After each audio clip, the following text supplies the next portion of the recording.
The House of Commons has passed the Election Bill, now in the House of Lords, in which voter ID is mandated for elections. This is another assault on our democracy, and here's why.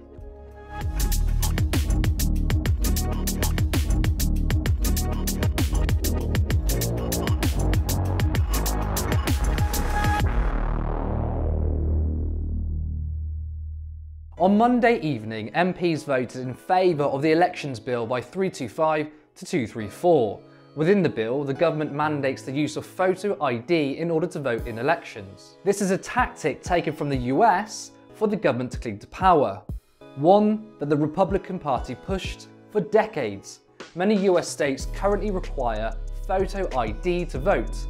However, Republicans want to go further. Since 2013, southern states have cut 1,200 polling stations with the help of Supreme Court, which weakened a voting discrimination law. The Civil and Human Rights Conference found that states with a history of racial discrimination have shuttered hundreds of voting locations since the court ruled that they did not need federal approval to change their laws. So here we can see a picture forming. Voter ID laws affect those who are on lower incomes or part of a minority group.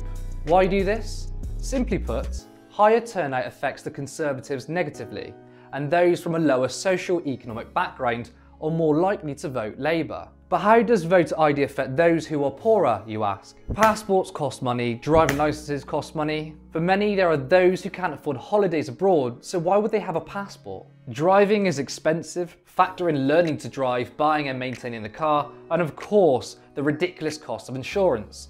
It's another case of more democracy for those with more money. People with a disability, those who are unemployed, a new voter, or those without qualifications are less likely to have any form of ID. The FCA Financial Life Survey report from 2020 found that 4% of those from a BAME background don't have a bank account, compared to 2% of those people from a white UK background. So as we can see, the more marginalised you are, the less participation you would have under UK democracy when these ID laws come to fruition. The government has claimed that they would issue free voter ID cards.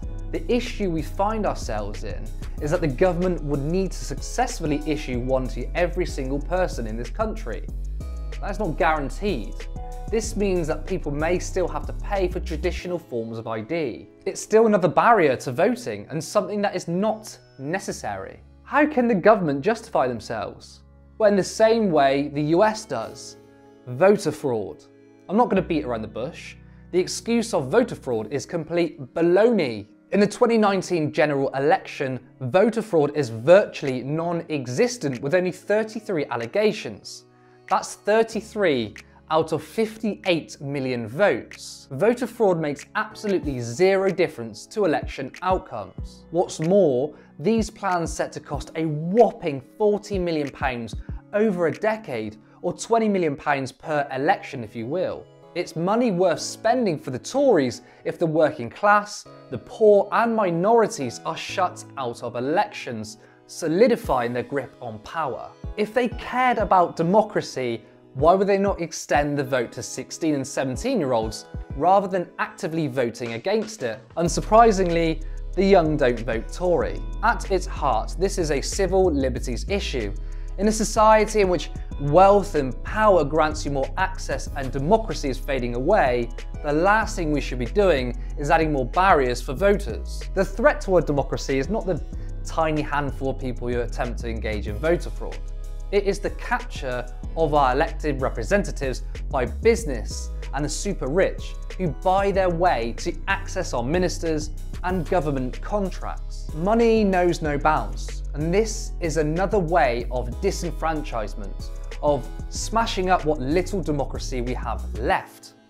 We need to resist this, and if we work together, we can. We want to continue to make these videos, and we want to continue to publish articles that matter to you against the noise of the mainstream media. What you can do is give this video a like, it really helps. You can also share with your friends and family. And if you can, then please consider becoming a supporter. Signing it up to give a small, regular amount monthly helps us enormously. We aren't propped up by wealthy backers, but are instead powered by people like you who want to be part of creating a positive change in the world.